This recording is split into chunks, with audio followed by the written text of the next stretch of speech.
John Jr., a man who would also die. Kennedy has become infamous for his vivid, and some might say almost compulsive, heterosexual affairs.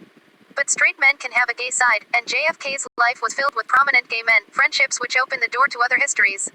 At least one of these intimates, Kirk Lemoyne, Lem Billings, was one of Jack's cherished body men, and he lived part-time in the White House throughout the 3 years of Kennedy's presidency.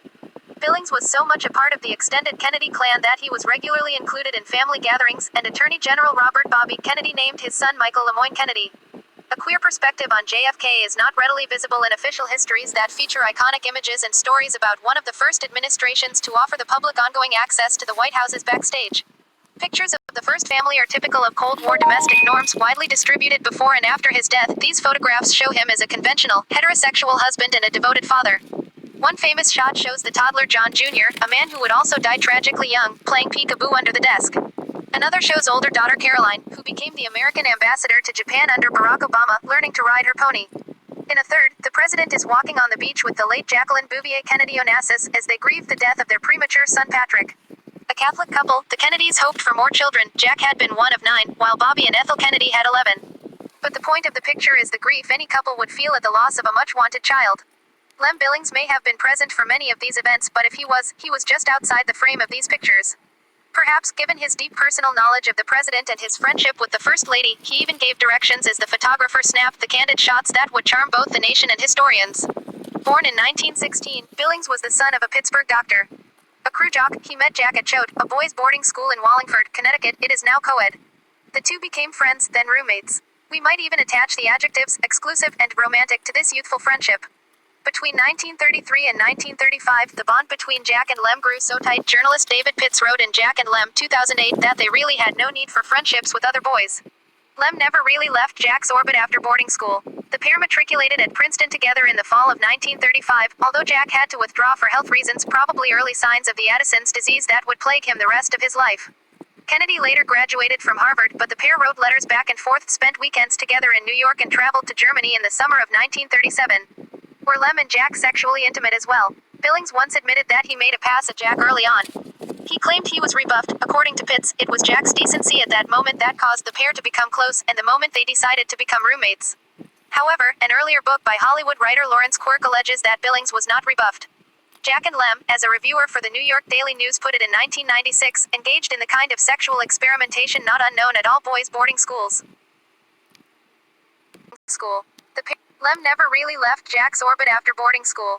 The pair matriculated at Princeton together in the fall of 1935, although Jack had to withdraw for health reasons, probably early signs of the Addison's disease that would plague him the rest of his life.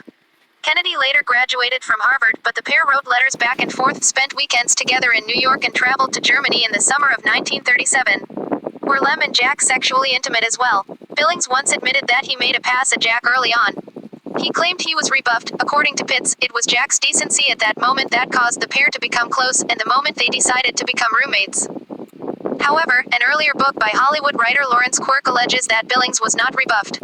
Jack and Lem, as a reviewer for the New York Daily News put it in 1996, engaged in the kind of sexual experimentation not unknown at all boys' boarding schools.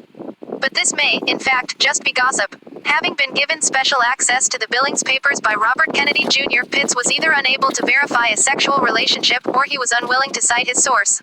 However, he does quote Billings' admission that he may have been in love with Kennedy his whole life. Although JFK embarked on affairs with women as a very young man, affairs that continued into his married life, Billings remained focused on an erotic life with men and never had a life partner. Kennedy and Billings remained intimate in part by managing Jack's sex life, his career, and his family, together. And the White House itself seems to have been welcoming to other non-heteronormative men in the Kennedy years. In addition to Lem, Kennedy's bisexual brother-in-law, actor Peter Lawford, and novelist Gore Vidal, a relative of Jackie's, were frequent visitors and playmates. Vidal, the author of a best-selling gay World War II novel, published in 1947 at a time when most queer books were ruled obscene and evidence of homosexual acts could bring a prison term, was unabashedly public about his affairs with men. Why should a historian care about Kennedy's sex life at all?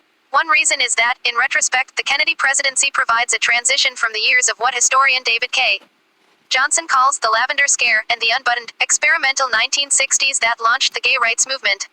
In 1958, when Kennedy decided to launch a campaign for the presidency from his Massachusetts Senate seat, the United States had not yet experienced a sexual revolution that would challenge and change many people. By the time he became president, however, that revolution had been launched. The birth control pill, developed in the 1950s, became widely available in the 1960s and, more importantly, in 1964, Life magazine would publish a major photo essay about gay men's bars in San Francisco. JFK's numerous affairs before, during and after his marriage to Jackie, and his friendships with gay men suddenly had a social and cultural context that was neither gay or straight but a harbinger of the sexual freedom and experimentation that would soon be championed in the counterculture and the mainstream.